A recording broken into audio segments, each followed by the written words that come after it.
Actually, let me take a quick second here to look over my notes. As is usual, I've made at least 5 pages, none of which we've used at all.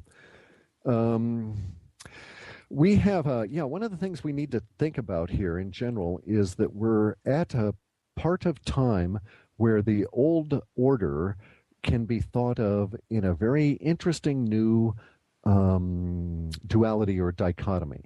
And we can now start thinking of the period of time we're in as bio versus mecho. And the mechos are the old world order that wants the whole universe to work on the mechanized consumption of time in 1 second increments that leads to everything we have now that we hate about our common collective society, the cube farms, the death by wars, and all of this kind of thing. That is directly a result of the mecho way of imagining the universe, that we live in a dead universe that is mechanistically a big machine, and we're just little critters crawling through the machine, attempting not to get crushed by the cogs. And what is actually happening in through the point of March, and will become very much apparent by the March 2013, is that humans are going to go through a paradigm shift to where we're going to suddenly, or not suddenly, because a lot of us are there already, but we're in mass, we're going to go from from visionaries through the early adopter stage. We're going to cross the gap and go to main absorption of the concept of bio. And that is to say that the whole universe as a living organism, which we must acknowledge our intimate ties to and learn how to live in. Now, this presents us with a paradigm shift that is as great as the paradigm shift as the poor kids that stumble out of high school and say, basically, what the fuck? You know, they're just saying, what the hell am I going to do now? The whole world's open to us. We don't know what's going on. Everything we learned in high school was really crap and pablum just to keep our minds occupied until we got out and we are no longer the responsibility of the teachers. And now, what are we going to do? We are facing that level of mental discontinuity over this year.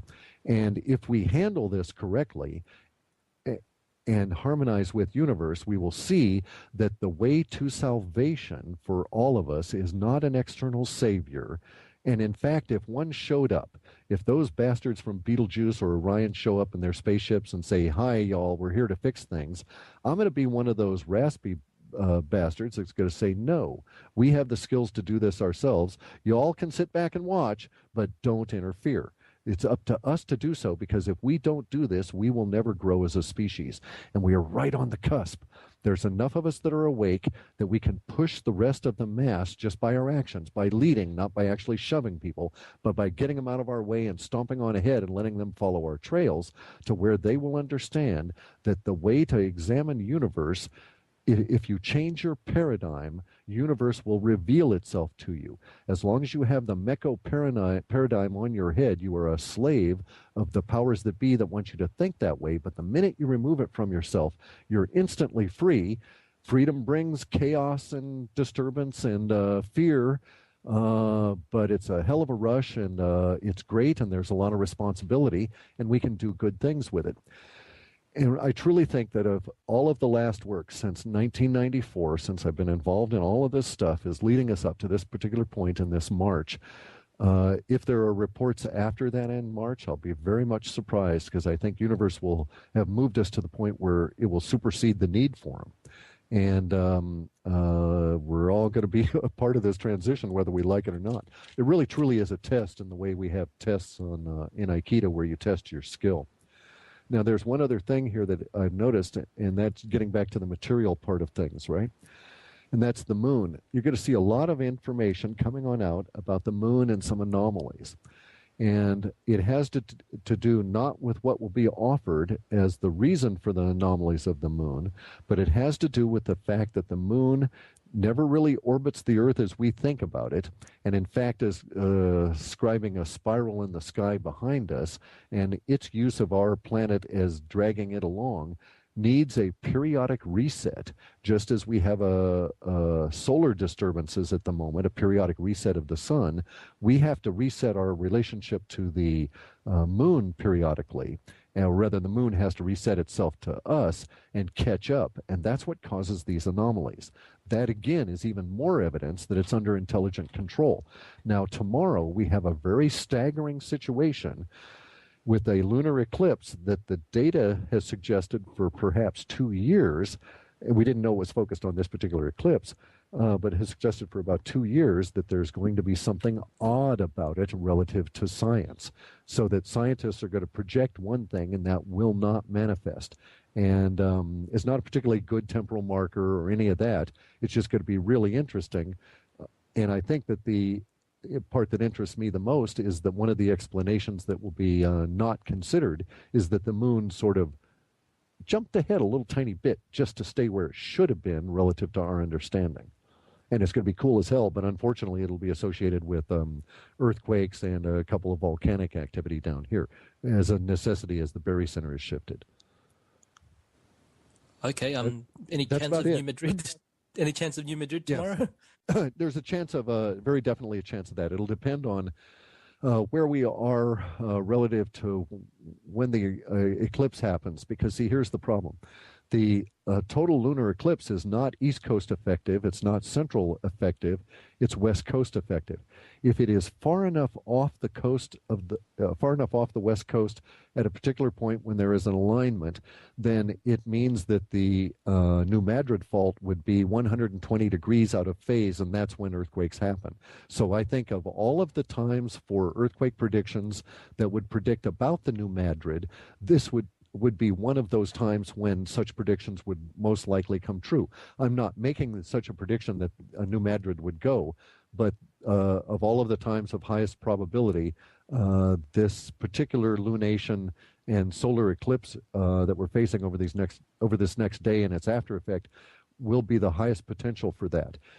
Again, though, I don't know the math. I don't know how effective it's going to be, how far off the coast. It would have to be almost to the point of Hawaii to have New Madrid at the 120-degree trine mark for the energies. And that, I think, would be required. I can be wrong in terms of what's required to trigger New Madrid.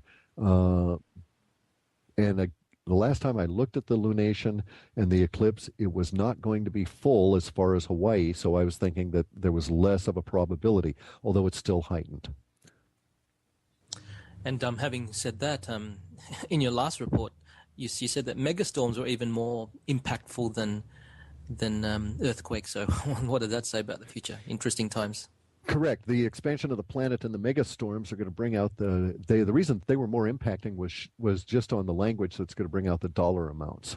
And so the earthquakes are certainly long lasting and cause lots of damage, but the immediate the thing about earthquakes is you have damage, and then 2 days later you know your bridge has fallen down, but you don't know its total dollar estimate. They start making estimates right away, but it isn't until maybe 2 years later when you finally have rebuilt the bridge that you have an understanding of the dollar value involved. That's not the way windstorms are usually handled, because the types of damage that windstorms do are usually to much more surface infrastructure where the damage is totaled up a lot quicker. And so that's why we have the windstorm showing being more problem simply on the total amount of damage that's reported through the sets that we get that information in. Anything else you wanted to add, Cliff? Especially in our first Time Monk Radio Network interview, you mentioned that you brought out an alert that you saw linguistics showing that the powers that be were looking at moving into their hidey holes. Has that continued, and is that something that you're looking at? We're seeing that all the way through February. I suspect that we'll see. We will all, as we're observers, be treated to missing celebrities, where all of a sudden you'll say, I haven't seen so and so for a couple of months in the press, that kind of thing. And it's they're making their shifts now, and they're moving in some haste. We see this actually. I've got friends that are in certain lines of work where we have weird anomalies showing up in terms of the mega rich doing things that are totally atypical, totally out of the patterns that should exist. You should not, for instance, have the mega rich in 200 and 300 foot yachts heading north at the end of the sailing season. And they have done so in some considerable number. And a lot of those yachts are still tooling around in far northern waters when they should not be. And it's a very unusual pattern. hopefully when the linguistics he reaches a certain threshold, maybe you can send us a warning that, hey, maybe things might be time to go. But I guess it's mute because the data gap's probably when it's going to start. I believe so, and we're going to turn the servers on for a specific calibrated part of a run. We'll be doing that about the 15th of January. If anything pops, I'll be sure and put something on my site, but I don't suspect to be in because I'm doing this other work ahead of time, or in January. I'm not going to be producing any more reports until February likely, but should something pop up, I would let people know. But I'm also of the opinion that and the data has always shown that was the case, that the powers that be in the underground bases and so forth, it's a sense of safety and not a reality. So going underground is not surety that it's going to save you from any of these effects. For instance, if indeed we were looking at a mental effect from the sun that was to be caused by, say, gamma rays or neutrinos zipping through your brain, those neutrinos are going to go right through your 5 feet of soil and your steel container underground and right through your brain right there. Yep, depends on your karma, definitely. Correct. Thank you again for being generous with your time tonight, Cliff. I think you're very modest when you say, and I think your influence is every bit as important as David Icke's, to be honest. Ushiba-san said, day after day, train your heart out, refining your technique, use the one to strike the many. That is the discipline of the warrior. A true warrior is always armed with 3 things: the radiant sword of pacification, the mirror of bravery, wisdom, and friendship, and the precious jewel of enlightenment. The only certainty in life is change. Some people will try and confront and resist change, but the smart ones, hopefully like us, will flow with it and use its energy to self-balance. On behalf of Fox and all the members of the WebBot Forum, thank you, sir. May you and your family have many pies to come. Thank you very much, guys. I'm very humbled to show up anytime you ask for me. You're a very challenging group of intellects, no question. And by the way, we all grow through challenge. So never, ever do I want to sway from accepting those. Big key forward, grab into it, and go. Thank you, Cliff. Thank you so much. Thank you, guys. Cliff. Wow. Thanks. Thanks. Thanks much, Cliff. Yeah. Until next time.